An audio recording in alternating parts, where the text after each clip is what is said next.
Hey, Chicago, what do you say? It's the CHGO Cubs Postgame Show podcast presented by PointsBet. Use the promo code CHGO when you sign up to get 2 risk-free bets up to $2,000. Quest completed. Ladies and gentlemen, and I use the term loosely, we celebrate tonight as the Cubs have avoided a 100-loss season. The quest for 63 is complete. We are back, baby. Let's go. Let's go. We all wore CHGO swag for the big night. Man. We broke out the champagne. Tonight we celebrate around the city of Chicago and beyond to Iowa. Yes. Past Iowa. We go to the West Coast. We go to England, where Rachel will wake up and realize her team has won 63 yes. and avoided 100-loss season. And it's all thanks to the David Bote game of 2022. And Adrian Sampson. Shout out. When Wow. I look back on Adrian Sampson's era with the Cubs, I'll be like, he was the reason the Cubs won 63 games in 2022. We did it, Jack. We did it. We're back, baby. Jack Brown. Jack's there. This is the question we should start with. How are you going to remember where you were and what you did when 63 was reached? Where were you when the Cubs avoided 100 losses? I was trying to figure out. And why weren't you in the chat if you're not here right now? Yeah, live? seriously. Why aren't you in the chat if you are here? If you are gonna look back When the Cubs won 63 games, I was busy trying to help Luke download one song from on iTunes. SoundCloud or whatever. I did it. A lot of things were accomplished tonight. I downloaded one song on iTunes, which I didn't think was possible anymore, and I'd never heard of SoundCloud. But it took Cubs Twitter to help me out and Ryan. Well, Right? Yeah. I we're didn't all know. a big community, man. And we got it That's what done. we're all about. And then we got it done on the baseball field. Down 1-0. Cubs valiantly come back on the road. We're going to talk about some other things other than specifically this game. Let's give it a real short mention, just the game, because I like some of our other topics for the podcast. Sampson was good again. Bote was really good. And I don't know how much more you need to say about the rest of it. They won 63. I mean, Alzolay. Alzolay is probably the best note. Yes. 2 innings, yes. No, what? Do you have 2? I thought it was 2, yeah. Yeah. Yeah, 2 innings. Yeah, you're right. Yeah. And then Hughes came in to close Esteban up at 9. Quiros was good. Oh man, when I don't know who it was that hit that double in the ninth. Oh, You two- yeah. you We two were like, freaking no. out, man. No, you I two was were ready to be freaking hurt out. again real quick. I I was mean, like, you because of the March of 63, him because he's like, please no extras, please. That would have ruined the whole night. it Would have ruined the whole night. Regardless if they won the game, Yeah, if they went to 63 or extras. not, if this went another hour, I was out. Jack said I was he so in an excited I exam. threw it in the important announcements Slack channel that the Cubs have won 63 games. Yeah, Nick G makes an important point. He said David Bote game, question mark? What about Esteban Quiros? Yeah, I know. Great game from him, too. Really, we celebrate this as Cubs Nation, though. This shouldn't be given to just one person. Maybe who you got shouldn't go to just one person as we celebrate this as a franchise and a fandom around the world. Avoiding the 100-loss season, which we thought was very, very possible at one point during this season. Remember the show, Luke, where we read that random stat on Twitter where it was like since a certain date, the Cubs were like 50 and like 130 or something like that. I do remember that. That's at a time when we were convinced the Cubs were going to lose 100 games this year. And man, I'm just so glad that it didn't happen. It's the last, like I've came to the okayness that, well, it's not okay that we're this bad, but I've accepted that the Cubs were bad. And all I wanted was to just not lose 100 games. That's all I wanted, because I do not deserve another 100-loss season. No one in the chat deserves another 100-loss season. We dealt with that in 2012. Mm-hmm. We did not. We as Cubs fans do not deserve another 100-loss season, considering the market this team is in and all the other stuff that I've complained about all season.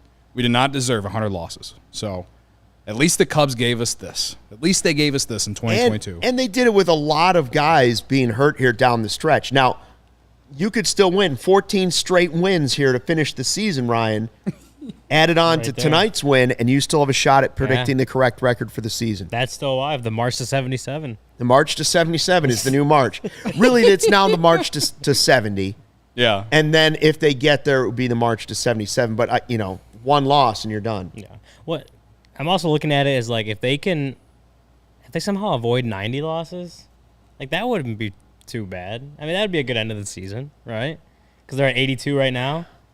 Am I right? No, 85 Yeah, right so now. if they went 85 right now. So they'd have to go, 10-4? Which I'd be real impressed if they went 10-4. we got one more against the stretch. Marlins, 4 against the Pirates. I think the Phillies are at Wrigley next Yeah, if week. they didn't lose 90, and then I'd be 6 against the Reds. That'd be impressive. So the march to Way 73. to end it. Impressive to end it. 73 is what you're hoping for then. The march to 73. If they 10 get to more wins. 73, that'd be a good way to end. If you can somehow pull together, not lose 90 games after we just watched them, we just watched them not avoid 100 tonight. Like if they can also avoid 90 losses, like that'd be a positive note to end the season. Scott says, 2014, 73 losses. We did do a little history. We went back to when is the last time it took them this long to avoid the 100-loss season? Yes, we did. And it's kind of crazy to look at like the good years. Like 2016 was Fast. game 104. So today was the 148th game of the season. That's how long it took them to win game 63. 2016 was 104. I think 15 was maybe like 111 or something like that. I don't remember off the top of my head. Obviously, 2020 was the 60 games. That doesn't count. 13, I think we had it at like 147. Like it was one one game off, ahead of one off. schedule. 2012, obviously they lost. They didn't even make 63 games because they didn't win. They lost over 100 games. So we're not counting that one. But it's like how long the last time it took them that they did win 63 games in a season. How long did it take them? Got to go back to 06. 06. So we this said- is I think we this said is the one- longest since 06. I think we that they said have 155. Game 155 that year is when they won their 63rd game of the year. So this team is better than 06. But here's the lineup. So you know what? For 06? Yeah, debate the lineup for this game. We It's are going to compare later on a different lineup. today's lineup to the same lineup from this date in 2012 when they lost 101. But this is 06. September 23rd, 2006. Okay. Game 155. Cubs win their 63rd. Cubs win their 63rd game. Leading off, Juan Pierre in center field. Number 2, Ryan Terrio at second base. Aramis Ramirez at third. Matt Merton in left field. Okay. Angel Pagan in right field. Sinking a little bit. John Mabry at first base. Who was old at the time. Henry Blanco at catcher. Always a great He was Hank White. 4 days after that, he'd have a walk-off single on my Okay, 10th see, birthday. Hank White already elevates So don't that forget team. about that. Ronnie Cedeno, shortstop. Beloved by Cub fandom, Uh-huh. Ronnie Cedeno. And then Carlos Zambrano started on Big the Z. mound. Relievers were Scott Air, Bob Howery, and Ryan Dempster. Ryan Dempster, yeah. Yeah, that's a better team. Which is like, That is a better team than what the Cubs have right now. which is nuts. Well, yeah, we'll check out 2012. I did want to get to one of the hot topics around Chicago, and that is Justin Fields' comments in his press conference on Monday after the Bears lost to the Packers. Joey's going to set it up. The gist of it is that he's saying the players care about it and are hurt more by the loss than the fan base because they're putting all the time and effort into it. Do you have it queued up for us, Joey? I'm sure everyone's seen it. It's been pretty Yeah, viral it's been yesterday. viral and all kinds of hate and / support, depending on which side you're on for It this. hurts more in the locker room than the Bears fans. Because at the end of the day, they're not putting in any work. I see the guys in the locker room every day. I see how much work they put in. So just coming out with a disappointing loss like this, it hurts. It hurts. He did okay. I understand what's been said out there. I'm going to present it this way. My feeling is that doesn't bother me at all. I don't think he worded it as well as he probably wanted to. But of course, you want the players to think they care more than the fans. Like if you don't, then he's not involved in what he's doing. Like so, that's what you want to hear.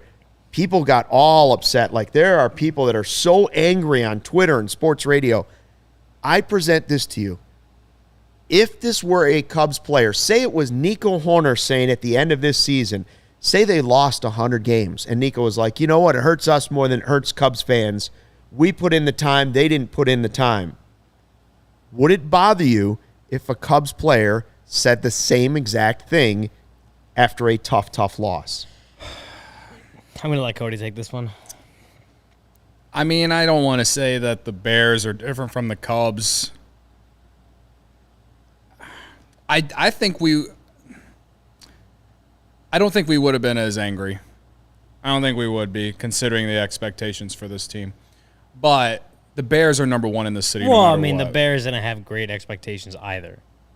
But we're coming in after that win over just the 49ers. because we got talked into That's it. you. Like, if you had thought the Bears had any chance of really beating the Packers last week, then that's on you. I didn't. Sunday. I'm just saying. I thought they might cover, I'm just but saying I didn't think they're going to win. Too, but I'm And saying, again, like, Jack is saying don't bring the fans into it. I generally agree with that, but I believe the way the question was phrased, it was already sort of included in that. Yeah. Like the fan base is upset, and he was sort of led into that a little bit. So, Let me finish he what I didn't. was saying. Yeah, go ahead. All I was trying to say is that, do I think Cubs fans would have got mad about it? I think some would have if it would have been a Nico Horner or whoever. I think there would have been some people upset because I think no matter what, anytime you involve the fans in a quote or something like that, you're always going to have backlash. Yeah. I think this is just a learning moment for Justin Fields, honestly.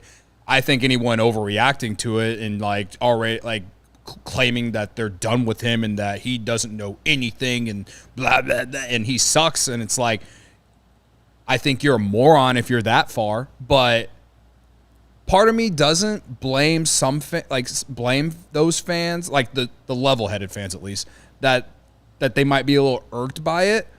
But at the same time, I also think that it's really not that big of a deal. it's not. I think if you've ever played in like just competitive sports in general, like, yeah, those guys are putting in the work every single day. They're trying. Like, we could sit here on the Bears podcast, this podcast, whatever team you want to talk about, and complain about, oh, this guy sucks and this guy's, not playing well, and we could sit here and tell you whatever, but that doesn't mean that whoever we're talking about isn't trying to fix the problem that he has. Like, all those years where, Kyle Schwarber, there's an example. Kyle Schwarber, when he was with the Cubs, yeah, he went through ups and downs. He was a streaky guy, it felt like, and so many people were out on him and this and that. And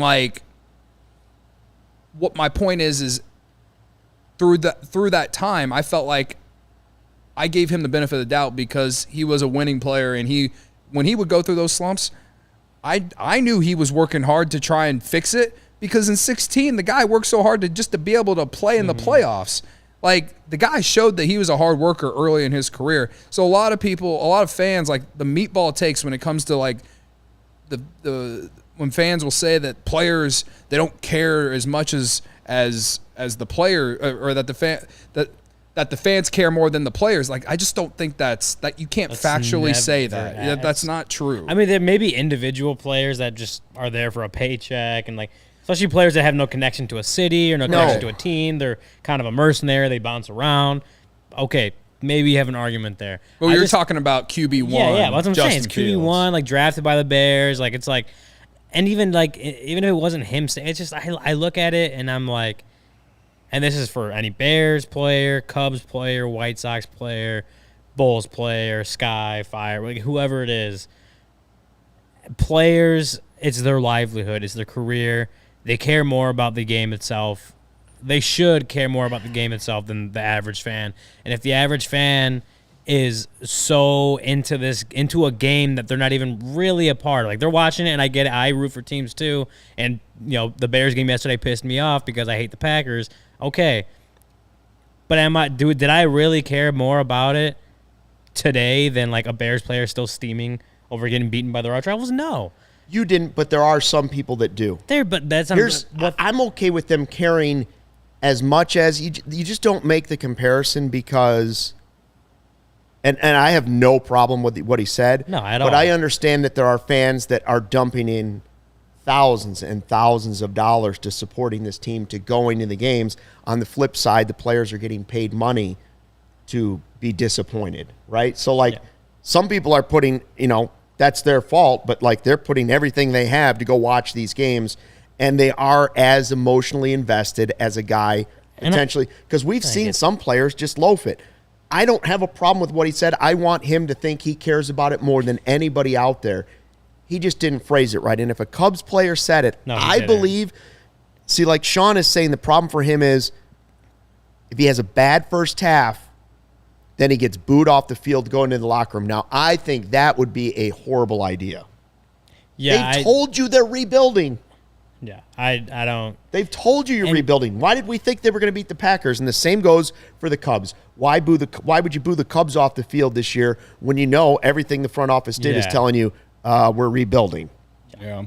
Yeah, I mean, I guess as it goes for Justin Fields, if he has a bad first half and Bears fans boo into the locker room, that's a horrible look for Bears fans, for the fan base. Why would you boo Justin Fields? I'm sorry, but just because of comments that he made. And he 100% worded it in like just horribly. Like he definitely could have said it in a better way. But to boo him off the field if he has a bad first half, that's a horrible take. Well, it's a bad idea if you're trying to get him to be better too. It's a horrible most likely. And it again it goes for every. The player does matter a little bit though, right? Like it does. If Nico were to say it, it would have less sting than if a young guy that just came in. Let's say Morrell or somebody said it, like, or one of the young pitchers. What if Wesneski said it after the first time he pitched? Like, maybe that wouldn't sit with you as well as a guy who's played hard all season and has done well. I do think just as people are getting on Justin Fields, irrationally in my mind, I do believe there would be a huge part of the fan base, Cubs fans, would be pulling the same thing, saying, we waited 108 years. Don't tell me you care about this more than we do. Yeah. I guarantee you that group would be out there, and I would disagree with it, but... Yeah, I think that would just be a lot of the older generations, personally. Sorry, Luke. I wouldn't be that guy, so I'm not worried about it. Yeah. But no, I wasn't even saying you. I'm just saying I think older generations would just jump to that right, because of the longer years of suffering. Yes. Again, I think that Justin Fields was getting backlash because he's a quarterback, and the history of quarterbacks in this city. I mean, the only team that's worse, you can say, is probably the Cleveland Browns. I mean, it's bad, folks. So Lions. There's a lot of freaking Lions are bad. The Lions, yeah, true. It's always at least the Lions. At Stafford, they just couldn't win with him because they didn't know how to build a team around him. I'm just, as far as an actual good quarterback you can go ride with for a decade. I mean, Jay Cutler was so controversial in the city. If people were either supporting of him or not. So I think a lot of that has to just be with the fact that it's the Bears and that it's the quarterback and they're coming off a loss to the Packers and if you're a normal person, you didn't expect the Bears to win that game, but you got embarrassed on primetime once again. So everyone's going to overreact and forget about the fact that they are 1-1, and now they get to play the Texans next week. So, it's not all bad. And it's only week 2, But that's how Bears fans work. I mean, that's how Chicago sports fans work, man. We overreact to everything. Yeah. Every fan in this amount of times I saw on this podcast and overreacted to one guy who's done well this season and is now struggling now, and now I'm trying to decide if I'm in or out on him. That I'm a great example of Chicago sports fans. I think I am so in and out on the Bears. I try to be as optimistic as I can about the Cubs, because they're the only team in the city that's won recently outside the Sky. There is we all just, this fan base in this city that's just how they are, how we are. People aren't patient. So whatever, man. I think if if a Cubs player were to do that, if they were like a Justin Fields, where they're trying to still make their way in the league and all that, no matter what, I think you're going to get some backlash from some people. Yeah. But I just don't think it's as deserving. I think he can solve it by coming out and explaining himself. I think he can solve it. He comes out and throws 4 touchdowns against the Texans on Sunday. That too. People will forget it completely if Justin Fields just goes out there and performs. Michael Collada, if a Cubs player said that after a heartbreaking loss, how would you feel about it? That's someone in the chat that I'm curious, because he says he's the prototypical Cub fan. I think a lot of people feel like they're the prototypical Cub fan. But Michael kind of sways to the negative side, so I'm curious if he would be upset if a It honestly just Cubs depends fan, on the player. Like, I agree with that. Okay, let's Agree. go back. And Justin Fields, just really quick, he's the last guy that you should criticize for saying he doesn't care, because he's said the right thing. He's shown his work ethic every step of the way. Like, there's young players where you might look at it and say, I'm not sure if that guy's invested or not. If you have any idea what's going on with this team, don't question Fields' commitment to the team or to the city. Like, he wants to be good. Sorry, question Cody. that he's not polished as a NFL veteran. Question that he can't answering read questions. defenses. Question That's that he can't read defenses. Well, that too. That too. Yo, Joey, can we get this Jacob guy out of the chat? Thanks. He's also misspelling whatever word he's trying to. Yeah. Put in there. What I was gonna say was based off Michael Collada's question, right? He asked if it would have been after a heartbreaking loss. Like to the Cardinals or something. I will use the golden era for example. That because those players all have something, we all have a place in our hearts to them, right? So if it's like 2018, 2019, when things were so up and down and like everyone's questioning who's going to be here, all this stuff. If if Chris Bryant would have said something like that, I wouldn't have reacted the way that some fans reacted to Justin Fields. Now, if we're talking about like, I don't know, like what if they had Daniel lost? Descalso? What if they said that after they lost Game 7? Oh man. If they had lost Game 7 and a Cubs player came out and said, you know what, it doesn't hurt the fans as much as it hurts us. And I'm not saying that's exactly what Fields said, but you see what I'm saying? Like, there would be some outrageously of course, the irrational situation reaction. matters. Oh, yeah. We're talking about this whole thing is sparked off a week 2 loss. Like that's the whole reason this is like a topic, right? Like it's a week 2 loss in the regular season. The season just started. You're 1-1. All right. So yeah, if someone were to say something close to that in a playoff game, and if the Cubs had lost Game 7, and whoever said that, yeah, we all would have been pissed, and I think we all would have rightfully been pissed then. But like again, the Bears are coming off a week 2 loss to the Packers, and they were 10-point dogs. Like I don't know. In a season they know they suck. Right. Sean says, they're what not if gonna be Kimbrel had said something like that after blowing some saves in 19? I was thinking about that against the Cardinals. Like right there at the end of the season, like that. Wonder what that would have been like. Context. I take it as a young player, if a veteran player had come out and say it and it really dug into the fans, maybe. I'm just not heated about it. You want to know what makes what like popular former Cubs player has said, like something that a popular former Cubs player has said that still eats to me this day, is when Moises Alou literally said that they knew they were going home going into Game 7 in 2003. Right. Yeah. That still sits with me. It still bothers me. Now, saying something like that and as being as popular as he was as a Cub, that's completely different. That's him basically saying that we're giving up. We're done. Like, and even if he did think it, why say it? Even though he said it like 10 years later. It still bothers me. Still bothers me. I think that's that's what Luke said. Like, context has everything to do with it. Game 6 of 2003 in LCS is one of the worst days in Cubs fans' lives. Even after winning the World Series, like you still think back to it and you still get angry about it and you still heartbroken over it. If that comment were made after that, or after the quote unquote Bartman game, whatever you want to call it, 85, 95, 99% of Cubs fans would have been all over the player. Oh, sure. All over the place. Absolutely. So it is about context. Remember, this is a young quarterback who was asked a question. He didn't answer it correctly. And what he's saying isn't totally wrong. No.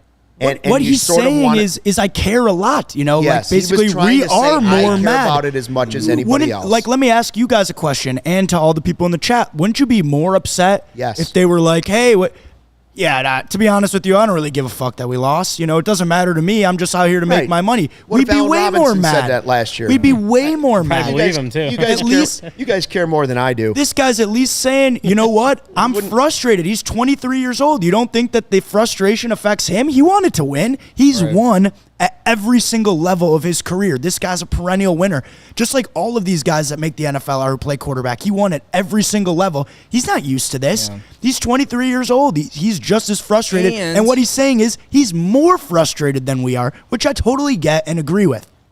And to go on top of that, has been getting slandered by the national media since week 1 began. Mike Martz, you're still on my shit list. And Bart Scott, you're on my shit list too. Mike Lombardi as well. My guy, the Catman, was on him pretty hard on Fields. Listen, we have no reason. I'm not saying you can't be critical. And everybody take it easy on Michael Collada. He's a member of the CHGO family here. Yeah. Oh, yeah. We like him, even though I don't really agree occasionally with his negativity brings us back down to earth. He's like the one that comes in and just kind of creates chaos. He's an agent of chaos. Yeah. It would have 100% been worse if he would have come out and said, you know what? The fans care about it more than we do, but we'll get it right. Then I would have had some issues with what he said. Instead, we celebrate 63 tonight. 63, baby. Green Ridge Farm is a Chicago local meat and cheese company offering you a better all-natural option. Makers of all-natural deli meat, sausages, and their famous meat sticks. Perfect for tailgating, happy hour, school lunches.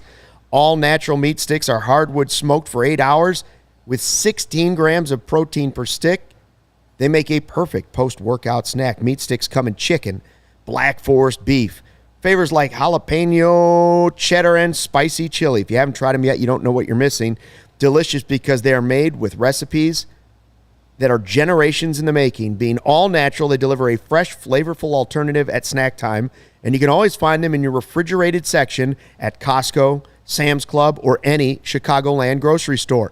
Right now, when you order 3 meat products at greenridgefarm.com, now no S there, greenridgefarm.com, and include a pack of meat sticks in your cart, those meat sticks will be free simply by using the code CHGO at checkout. Don't forget, Green Ridge Farm, simply natural meat. By the way, Game Time, the hottest new ticketing site, makes it even easier to get to those games and score the best deals on tickets, sports, concerts, and shows. Our White Sox CHGO guys jumped on that tonight and got like $6 tickets to go see Guardians White Sox. They were literally going to stay here. They did the pregame show. They were going to stay here, and then they had a rain delay. They're like, okay, we're going to the game. Like, that quickly? They're like, yeah, the seats are cheap. There you go. For a really big series, which is kind of surprising. I mean, this is a playoff series for them. So So if you've ever dreamed of sitting in a seat you never thought you could, 50-yard line, courtside, behind home plate, floor seats at a concert, Corey Friedman's at Smashing Pumpkins, but he missed the quest for 63 being completed. He absolutely did. It's possible with the Game Time app. The biggest last-minute price drops can be found on seats you thought you never could buy. You find a deal this season, it won't be better than what you're finding certainly on Cubs games, I guarantee that, or Bears games created by the fans, for the fans, guaranteed lowest price. And if you love CHGO, you're going to love Game Time. The best way to support us is by buying your tickets from now on through the link in this description. Join over 15 million people who have downloaded the Game Time app and score the best seats to all your favorite events. So again, Cubs quest to 63. They have avoided a 100-loss season. Michael Collada says, like Tom Ricketts, the season has been a success.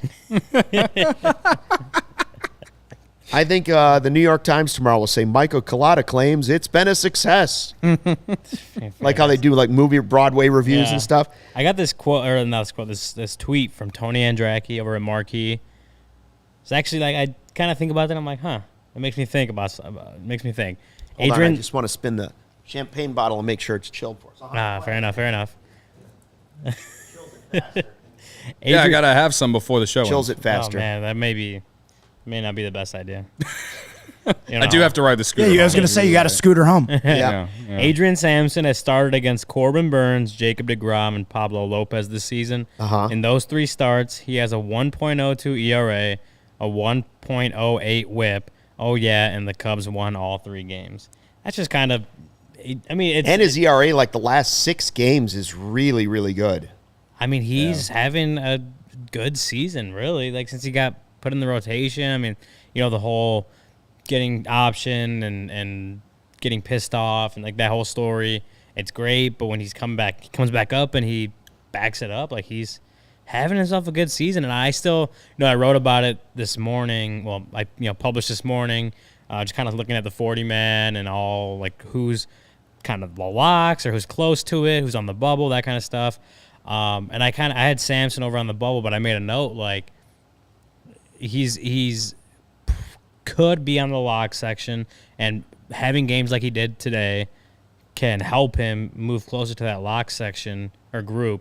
But a lot of it might just have to do with what the Cubs do. Like, it might not really be in his control at all. Right. I teeter back and forth. Yeah. And every time he has a good game, I should say, like this, I think, boy, they could do a lot worse. But then it's also about the young guys and making sure the young guys get up and get developed. And it's like, well, he's not young. Yeah. But he could help them win next year, maybe more than some of the young guys. Right. And it's not like he's 35, 36. He's 30, 31.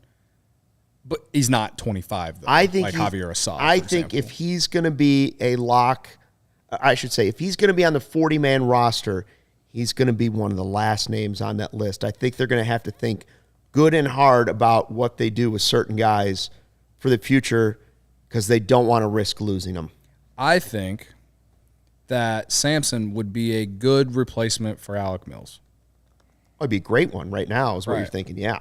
Yeah. So, But it's different. Like Alec Mills was there when you weren't trying to save all these 40-man roster spots for guys to protect them. Like it's 100% about the 40-man roster more than it is about Sampson and can he help them next season or the season after? Because I think the answer for that is yes. Yeah. It's about whether or not he's blocking the development of a young guy coming up and whether or not he's causing you to potentially lose one of those younger players that you haven't decided on yet because they become unprotected and get snatched up by another team.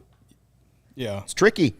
It's tricky. It's like we always talk about. It's like, how does this team really have a 40-man crunch, considering they just won their 63rd game today? But it's there, and that's kind of just the reality of the situation. And guys like Ethan Roberts and Brad Wick and Cody Hoyer all had Tommy John this year. I think Cody Hoyer, I think he told me once, like June or July, he's hoping to be back on the mound. But Ethan Roberts and Brad Wick, that could be the entire year that they're out, right? And so you got to decide on what you're going to do to them or do with them. Are you going to carry them on the 40-man the entire offseason? Are you going to maneuver your way to keep them in the system and not on the 40-man? Like, there's a lot that's going to happen in the first few weeks after the season ends, after the World Series is over. So, I don't know. It's interesting to me because I just never really paid attention to it this much before. As far as, like, if you're all the choosing maneuvering between and stuff. Ethan Roberts and Sampson, is that what you're saying? No, I'm just saying. I'm saying overall. Oh, right, yeah. Just all the decisions that have to be made. Sampson obviously is a bigger one. Yeah. And more of a. It's more of a decision that has to be made. Like, there's guys that, okay, they're gonna get cut. Oh, these guys are gonna stay. Like, Sampson's right in the middle of that. Like, he could go either way, just depending on what they do during the offseason. I know November 18th is the day that they have to have, like, the 40-man roster set, as far as, like, that's the deadline to protect guys from the Rule 5 draft. Yeah. So, I mean, you got less than 2 months to kind of till they come to that decision. And really, Sampson. the fall league is also a huge part of that too. Like, that's their last chance to see those guys and be like, okay, we got to protect them. Yeah. Right? Like, that's another part of trying to solve that puzzle. Really, the last piece of it is the Rule 5 draft. Okay, so we were sitting here watching this game, laughing about the road to 63, the quest for 63. We got it. They're there. They won't lose 100 games this season. And it got us to thinking, we were looking at the lineup, and we said, man, there's so many guys out. So many guys out. Like, Wisdom is out. You have Wilson is out. You have Madrigal out. You have Horner out. Who else is out? Suzuki? Seiya is out. There's 5 guys. And we looked at the lineup, and I said, let's go back to September 20th, 2012, when they lost over 100 games. That season, the same date in 2012, just 10 years ago, and look at the 2 lineups and see which team would you take? The lineup from 2012 or the lineup from tonight? I And can't believe we're doing this. it is an exercise. exercise in head smashing. Okay. So really quick, there is the pitcher for tonight was obviously Adrian Sampson, but he, because of the rule change, doesn't show up because he didn't bat tonight. You didn't. Well, I'll be honest with you, I covered the 2012 Cubs a lot, and I do not remember Jason Burkin ever making a start. Yeah. Maybe that says something about my memory. Maybe it says something about the Jason Burkin era in Cubs history. Don't remember it. It was just a half season. Right. Yeah. I looked him up because we were talking about him on the couch. He played 3.5 years with the Orioles and then played the second half of 2012 with the Cubs and then never played Major League Baseball again. Stan says Hayward is out. All right, so let's look at this. If you had to pick a team, if you had to bet all of the money that is in your bank account, these massive bank accounts that you guys, we all have, just money stashed coming out of our pockets or not. So, And you had to put it on one of those teams, double or nothing, in a head-to-head matchup, which team would you put it on? Can you bring those lineups back up, Bring Joey? it back up, Joey. We'll read them out for the folks that are listening to the podcast later. Leading off in 2012, David DeJesus at second, Darwin Barney at first, Anthony Rizzo, first season with the Cubs. All-star Brian LaHare in left, Starlin Castro at short, Luis Valbuena, rest in peace, at third, Wellington Castillo catching, Dave Sapelt, the longtime Iowa Cub, in right, and Jason Burkin was pitching against the Reds that night. Tonight it was McKinstry, Quiros, Bote, Happ, Rivas, Higgins, Young, Velasquez, and Hermosillo. right. Okay. Man. So I will say this, that if Seiya, Nico, and a few of those other guys that are hurt that I can't think of, but definitely because of Seiya and Nico is out, that I have to go with 2012. I agree. If you're just looking at these two lineups, Yeah. 12 has to be better. David DeJesus was a good Major League Baseball player. Darwin Barney had a Gold good Glove. run. Gold Yeah. Glove. Rizzo definitely is a better number 3 hitter than Bote. Brian LaHare was also an all-star, but I'll take Ian Happ. Yeah. So Starlin there's Castro one was for also tonight's team. That was Starlin Castro, beginning of Starlin Castro's career. You're Yeah, like, this Castro guy. I'm taking 100%. At that time, This you were is Riz- thinking Starlin Castro was en route for 3,000 hits, man. No, this is He was a Rizzo's two- first season with the Cubs too, right? Yeah. Yeah, this is I think Castro 100%. had 2010, 2011 had the, was it 11 and 12? He had over 200 hits both Yeah, years. it was like consecutive years. He had Yeah. 200 hits. Like And the game was a little bit you different. could, Yeah. yeah, for sure. So yeah, right. Starlin Castro can hit, by the way. Like He I don't could. think that was ever. I always felt bad that he wasn't part of the championship team. There's no question, if you look at those two head-to-head lineups for the same date 10 years ago, despite the fact that they lost 101 games, I would have to take that lineup over tonight's one that just won the magical game, number 63, the 63rd win Yeah. of the 2022 season. Now, I agree with Cody. If you put the injured guys, oh, and by the way, the And Wilson, 2012 too. the 2012 team had a pinch hit from Brett Jackson And Alfonso Soriano. and Soriano. So if you Yeah. consider that Soriano That's was on true. that team, Man. it's Oh. absolutely 2019. So I think even if you add in the guys that are injured for this team, which are a lot, I mean, Seiya, Wilson, that adds a lot. yeah. Like Wilson's better than Hank White. Love Hank White, but Wilson's way better at Blanco. catching. Yeah. But if you were to compare that team and remember that Soriano's on that team, It was No, it was Castillo, not Hank White. oh, it was Wellington Castillo. He- I mean, and, obviously, know, it's he's still still, Wilson, yeah. yeah. And on this And he night, still had a good career. 10 years ago, Castillo hit a homer. Really? The more you know. Welly. Yeah. Wow. Rizzo had a double. And they faced the Reds and went up against Johnny Cueto. The more you know. I don't know. Wow. Jack R says if we were healthy, 2022 would easily be better. I I don't know. agree. Soriano, Rizzo.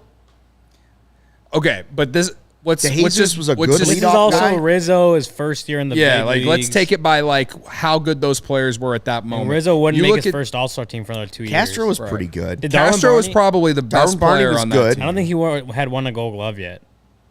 Maybe he did. He was I think still he did. good defensively. He was good defensively, He couldn't hit, but he was good Yeah. defensively. De Jesus was a solid, like I don't know just a about the pitching solid stat. player. Joey, can you bring those up one more time? Thanks, boss. Yeah, Yeah. you're welcome, boss. Valbuena was better after the Cubs than Can he you was. say than- Nico He was is- better. He was better even with the Cubs after this year. after this Or year? after But I that mean, year, it's yeah. like I think his best time came because Astros, right? Yeah, he was traded for Dexter Fowler. Yeah. Well, now, I've never even seen the name Dave Sapelt. Ever. oh yeah, a long. I Yeah, mean, he was I'm in not Iowa. Joe, I've That was never the night I learned about Dave Chappelle. I've never He was heard in of that Iowa player. forever. I've never heard of that player. Yeah, He was a AAA player. you're right. Brian Yeah. LaHare actually had a good. I think that like- was his All-Star year. Yeah. All-star.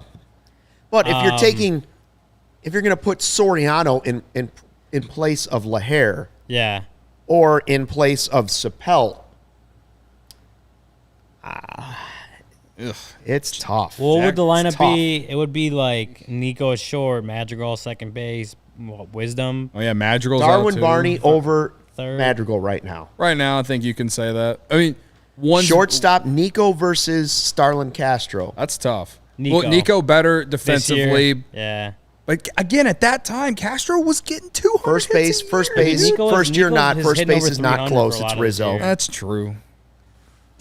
Center Whatever, field, it's I not don't know. It close. doesn't It's matter to Jesus. me. Left field, Soriano. can't 2012 believe Soriano. I'm arguing left. about I'd have to go 2012 and Hap 2022 2022 Hap over 2012 Soriano. Pull up the rotation. What was the Not for rotation power. that year? It's close. Well, it's All-Star versus not All-Star. Yeah. Like, What was the rotation that year? Does it do you beat? wanna look? Does it beat Sampson, Steele, Thompson, Oh, Miley, man. Smiley? Well, at least at the end of the season. Well, no, they didn't. well, it's only Burkin versus Yeah. Sampson. It's Burkin versus see. Sampson. Sapout versus how do you do that? Hermosillo. Anyways, it's a showdown. I thought it was Yeah, funny we- to go back to like one of the worst teams you can remember, a team that lost 101 games, and you go back and you look at tonight's lineup and you're like, I don't know, they might have beat tonight's lineup, but this team was good enough to beat the Marlins and win 63, and they will not lose 100 games this season. By the way, the Angels eliminated from the postseason 9th straight season, so Things could be worse.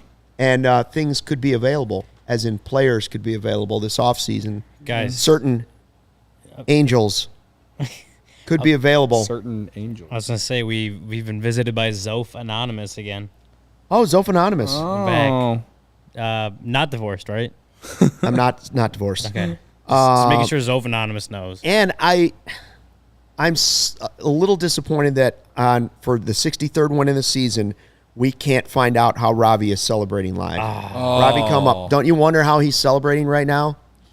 Yeah. Is he he's actually so aware? into his celebration. He's not even. Is he? He doesn't even aware know that the they show's won going on game? right now. Or did he bail out in like the 5th inning? Hey, Chicago, you've already got the best coverage for your favorite teams. Now get fitted in the best sports gear around. Foco has you covered from Soldier Field to the front room to north side, south side, hoodies, slippers, signs, bobbleheads, everything in between. Get decked out like DeMar with apparel from the leader in sports, merch, and collectibles, Foco. Looking for the perfect gift for that football fan in your life? Foco's got you covered with hoodies to fight the Lake Michigan breeze. Check out Foco.com. Click the link in the description below. For all non-presale items, use the promo code CHGO for 10% off. And Chi-Town Custom Cornhole. You want to talk about having some swag when you're out at the first CHGO Bears tailgate coming up here on Sunday. Tickets still available at all CHGO.com. $34, booze, beer, food, DJ, and a tailgate spot Hanging out with 10 minutes away from the Soldier Field. hanging out with CHGO. Hanging out with CHGO. gonna be a good time. Make sure you check that out. Anyways, you're going to also want to bring your Chi-Town Custom Cornhole, the #1 cornhole provider for Chicagoland and Illinois since 2007. Their signature box-style design can be digitally printed, covered in vinyl, and painted. Complete cornhole boards coming with built-in drink holders, recessed in back LED lights that light up the hole, exterior handles for easier carrying, handcrafted scorekeepers, veteran-owned and operated. They can ship it anywhere and offer local pickups, specializing in corporate designs for your company's next marketing or social event, wedding gifts, gifts for all occasions, especially for tailgaters and backyard barbecues. We've got some here Yeah. that they made for us at CHGO. Joe, you going to bring it over? Careful now. Don't knock over the champagne. Yeah. The most still on important ice. thing in this room right now is the Celebratory champagne. champagne. There it Look. is. You're going to have to hold it up. We can't Yeah. see it. Oh, I'm going in the way. Get your workout in. Where's, Look at that where's custom. Jack so he can yell Look at "Show that custom Joey"? cornhole. Down a little bit. And then, I don't know if you're able to flip the light on. Can you flip the light on? Does that one have a battery in it? Look at that. You You can't. turn can't it just really a little see bit. it. There it is. You can see how Can't it's really lit up. It's tell. white. There you go. Yeah. At night, that would be incredible at a tailgate. Oh yeah. Or in your backyard. Yeah. Listen, I mean, we hit almost 90 degrees today, and we're pushing October. The seasons are shifting. As a former weather guy, the seasons are shifting. It's shifting 1 month each way. We're still going to have warm weather in October, and you're going to want to be out tailgating. Michael Collada says we had old toilets in 2012. Thank you for that magical memory. So I searched the rotation. Oh, okay, from good. 2012. Yeah. We had Jeff Samardzija, who was the best pitcher on the team that year. Travis Wood, Good. Cubs legend, yes. Yeah. Paul Maholm, Cubs I legend. remember Yeah. the name. Chris Volstad, Uh-huh. I also remember that. That was the name. guy from the Marlins. and then Ryan Dempster and Matt Garza, who I believe were traded And at then the Dempster deadline that became a year. closer. Yeah. Yeah, Yeah, yeah. because it was like 10 years ago this season. No, that they Dempster made already the- was a Yeah, closer. Dempster already he was a closer Yeah, first. you're right. Like He that was a was starter at the Dempster point, yeah. in 2012 at the deadline. I'm pretty sure was a they starter. traded Garza For and Hendricks. Dempster. Yeah, he They was a traded closer Dem- earlier. Dempster was what got the Hendricks. Yeah. And then he went back. And Yeah, Garza exactly. got like Carl Edwards Jr. and Justin Grimm, I Yeah. believe. Yeah. Also, And Paul Maholm got them something too. I don't remember who. I want to say it was Tommy LaStella.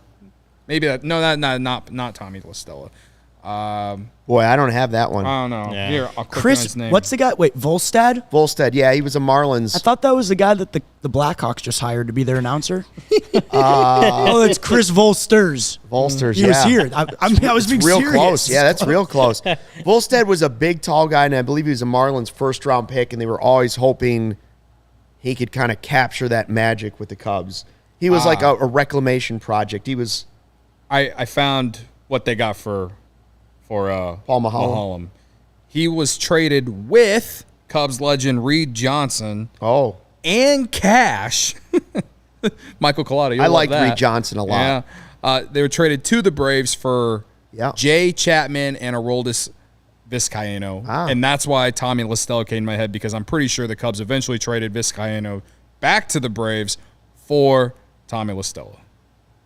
Brilliant. So the more you know, worthless information. But By the way, for the series finale, Corey and Brennan will have the recap for you tomorrow night. It's going to be Stroman against the Marlins. If you missed the beginning of the broadcast on Marquee, Taylor McGregor had that Stroman is moving up. Smiley's been pushed back because of a sore shoulder, hope he's stiff okay. shoulder. Either way, they say they're not too worried about it, but they just want to give him an extra day. So, yeah. Because what doesn't matter? yeah, I would say that's true. David Snyder says we should also be mentioning that Hughes pitched clutch tonight. He did. He got out of it. Got Gave out up of it. that I was- leadoff double that was almost a homer. That game went to extras. You were going to see that champagne bottle smashed over my head. I think he's been a real big positive. one of our Cody Yeah. said it. Cody said it a couple times, but I think of all of the obvious positives, like Nico's had a great season. Seiya looks really good at points. Obviously, the two young starters. But Brandon Hughes he's looked good. I mean, it's year to year for these guys in the bullpen, Yeah. but it's good for him at least. He was an really outfielder, been- guys. Yeah, as not even 4 years ago, he was an outfielder about to get cut from from spring training. I think He was he's about to got get his papers he's to go. carving himself up a nice role at the back end of the bullpen next year, man. And He's already kind of doing that now. well, Like, that's what yeah. I'm s- like. Yeah. We're sitting here and we're like, we don't know what this team's gonna look like next year. But Like, you he's can look at penciled Brandon his Hughes spot and in. you're like, Yep. he's in that back end For sure. I don't think he's Well, definitely not. a he's closer, but- replacing what you had in Efros sort of already, right? I mean, like, yeah. and it doesn't have to be even like. I know you look at like you want your specific bullpen roles. You want your 8th inning setup man, your 9th inning closer. Like that's how baseball's always been. But Brandon Hughes could just be a guy that you need a reliever to go in a tough situation, or you need to get outs. This is the moment you need to get somebody out. pitching weapon. Throw him in like that. This is what he's good. What he's showing. High leverage he can guy. do. High leverage Yeah. guy. High leverage guy next He's year. a High good leverage guy, 7th or man. 8th inning guy. But you know what? If Alzolai's not a starter, even Joe Girardi was saying in the broadcast, you get him against a stretch of 4 righties, you feel real good about him coming in. And don't forget that if Keegan Thompson goes back to the bullpen, he's your high leverage guy too, and it might be for multiple innings you leave him in. Yeah. They're gonna have bullpen options because of the young arms they already have, and that's why they dealt 4 relievers, including Efros. And that's what we talked about, with possibly bringing Drew Smiley back, which I think we all said makes sense. Like if that's not a, I don't see it as a negative, even though it might be taking away starts from other people, because he may be a guy that they throw in the bullpen, and he could be he could be your lefty Keegan Thompson, a lefty go out there for a couple innings and get some outs. But there's going to be, depending what the Cubs do this offseason, obviously they're going to go out and look at some veteran arms, cheap veteran arms that can, they can get and they can get something out of next year. But Brandon Hughes, Jeremiah Estrada has stuff. I think you want to see it more consistently do well with it. Don't but walk he's got guys, but stuff. wow. He's got really good stuff. He just has to be more consistent with it. Keegan, if he's back in the bullpen, like that's Albert Alzolai is. There's decent arms in that bullpen right now that you're not like, oh, let's see with the offseason. Let's see how they completely revamp the bullpen like they've done the last couple of years, because they may not have to do like a ton. Like there might be a couple of guys, maybe even 3, maybe 4 guys that you're like, when you finish the season now, you're like, that's our bullpen, and you might be good. You might be good with it, right? So if the Cubs look at that and they see a Keegan Thompson or an Alzolai or Brandon Hughes, whatever, as bullpen pieces next year, like that's not a bad thing at all. Like that's a solid foundation for a bullpen. Sean says Hughes would be a nice setup man for Kimbrel next year. Ryan, Michael Collada's asking, do we have any update on Ed Howard's rehab? I don't think there I haven't has heard anything been much. about that. All I saw was that Marquee dropped him to number 20 on their Cubs prospects list, and I was like, well, that's tough. Right. Guy's hurt.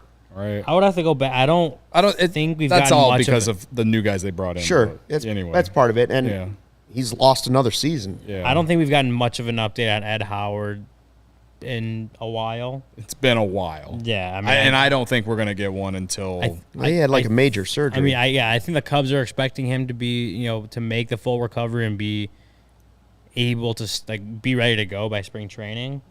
But I mean, at that point when it's long-term injuries like that, guys aren't around that are long-term injury in the major leagues. Guys aren't around that much, so you don't get too many updates on guys like that. This is a guy in like single A, like high A maybe. It's a hip injury, right? It's a hip injury, to a long-term injury to a guy in high A or wherever he was at this year. Like that's the updates on that are a little fewer and far between. Yeah. No, we have not gotten. I don't remember or recall getting much of an update as far as like he's rehabbing. We had the surgery. He's rehabbing. Yeah, he's a guy that plays with a lot of like athleticism as well. That's kind of a big part of his game. And just given the fact that we're celebrating right now that Cubs just hitting 63 wins, I don't think they're going to be in any rush to bring him back. No. So I think it's just get healthy, and whatever we can get from you in the meantime is perhaps we just get him on the podcast and ask him ourselves. Yeah, that'd be great. Hopefully we'll have a couple other prospects joining in the offseason. Yeah, that'd be great. Teaser. So yeah. Teaser. Yeah, Wink. I will say this about Howard is that not only does it suck because of his progression through the minors, but it's just another infielder that they have to wait on. Yeah. He was in South Bend this year, and he was starting to play well. Like, imagine if he would have had a great season, not necessarily PCA level, but, like, just had a great season, like, really bounced back from last year. And, like, next thing you know, he's going AA next year, and you got a then you're in the conversation. Yeah, then you're in the conversation of a potential, second base up the middle guy with Nico Horner, and, but I think that's just going to be pushed back a little bit, and that's unfortunate. Jack said Judge just hit 60. Yeah, I was going to say. I just got the notification. Wow. I want to see the replay of it. But who are the Yankees playing? Taters. Pirates. Pirates? Oh, man, he's going to hit He'll hit the next one tomorrow. Or hell, he might hit another one Off tonight. Will Crow, who was dicing up the Cubs earlier Guys, this year. he could hit 13 more. He could. 13 more in, 14 games? I saw something like that? It's not. I saw a tweet that said that not impossible. There's a list of guys who did it. Sammy Sosa did it in '98. With the amount of homers he would have to hit in a 14-day or 15-day stretch. Sammy Sosa it's did not it a in 98. non-zero chance, of course, but it's just like, very unlikely. The pressure will only get like higher. half a percentage Sure. point. But I'll cheer for it. Yeah, Oh yeah, I would. I'll cheer for it. His situation is a lot different from that fraudulent retirement tour down in St. Louis. Sean says Shane Bieber opening day starter. I'd be okay with that. Yeah, man. Oh, I'd be okay with Yeah. that. With You Carter told me I like Hawkins, Shane Bieber, Bieber. Stroman, Steele. yeah, That's with good. Carter Hawkins Thompson, as Hendricks, the GM, you know, whoever. like he has those Familiar, ties. yeah. Like maybe the Cubs can work out. You know how the Guardians are, man. Like they don't want to pay anyone, so like maybe you don't have to give up the biggest haul in the world for a guy like I that. do But he wonder- still has 2 years of control. Yeah. So you're going to be giving up a lot for a Yeah, guy like that. I And- do wonder if they're, assuming they win the division this year, if they're Yeah. looking to offload their best pitcher. Right. I mean, they They're haven't not shown afraid. the only they're person not, they're that not they've afraid. Cleveland's not afraid. They do stuff like that because they believe in their pipeline. right. When did he win the Cy The Young, only 2 years guy ago? that they've ever 2020? paid though in recent history though is Ramirez. He's the only one that they've paid. You know, Yeah. like Let Lindor go. They let Lindor go. They've traded off other pitchers. Like, yeah, sure, they might be able to have the pitching year in and year out. I don't know. I mean, he's a really good pitcher. Bieber's really good, man. And he's been healthy all year. Like Yeah. last year was he pitched 16 games last year, and like there was like the whole first half of the season basically like he was like yeah. hurt. Yeah. Got Sean 28 starts already. This Sean suggests Morel and Thompson in a deal for Bieber. I'd do that if Bieber would be willing to, ahead of the trade, sign a longer-term deal Well, for like 4 years. He still has 2 more years of control though. That's what I'm saying. Add on an extension of like another 2 years to that. Then I'd be like, okay. But for 2 years that you may or may not be competitive, I'd probably still do And it. I think the Cubs Probably will still be do it. if the Cubs are trying to make a trade for Shane Bieber, they're trying to be competitive. Yeah.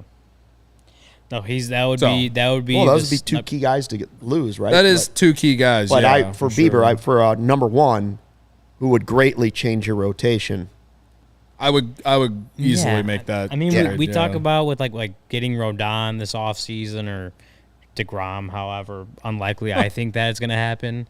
But Bieber's right up there with him. Yeah. Too. He's not a free agent, so you'd obviously have to give up some stuff for him. Yeah. But he's a freaking good pitcher. The better route He'd is be your spending number Ricketts' money, Yeah. right? The Spending better Ricketts' route is money, spending the Ricketts' yeah. money and not giving up guys that you've just accumulated. But Right. there are guys that I would be willing to move some prospects for. I just won't move all of the prospects. Mm-hmm. And I'm not moving, whatever. You know how I feel about that. Anyways, I'm sure Michael Collado will like that sentiment of spending the Ricketts spending money. the Ricketts' money, yeah. I think we're good. So Brendan and Corey will be here for tomorrow again. What about who you got? Congratulations to everybody out there. We gonna do who you got?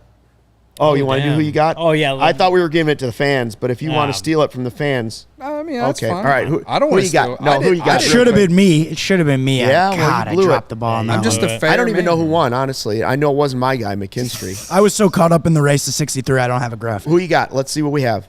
I don't have a caught up graphic. in I was the so race caught to up in the 60. game. Who did you guys Sampson. have? I You had had Sampson. Six innings, 1 run. And I had 8 half. hits, though.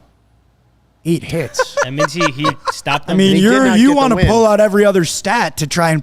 Well, my guy hit into 2 fielders' choices. And- That's and- you every other day. and So how I many mean, runs did he give up? 8 hits. I'm just saying. How Ryan many won. runs did he give up? Ryan Ryan won. won. I agree. I'm just Who trying won? to The do. guys we picked, Ryan won. make it I fun picked here. Sampson. All right. I mean, Ryan gets a So point. Just so you guys know, I had Bote on the tip of my tongue. Everyone.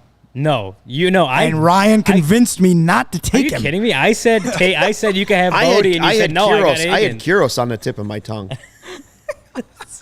I was one day I told early Joe, on my I said, Bote you pick. could are you going to take Bote tonight? He said, no, I got Higgins. Because I took Bote last night because I told you I had a premonition. Higgins had a And- double, didn't he?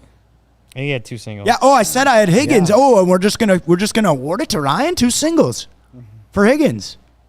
All right, you win. He does play the toughest position on the field. All right, you win. I will give the YouTube chat a point as well. All right, cool. So YouTube chat has a point. That's Ryan right. now is 20. It's 24 to 21 to 20. Uh-oh.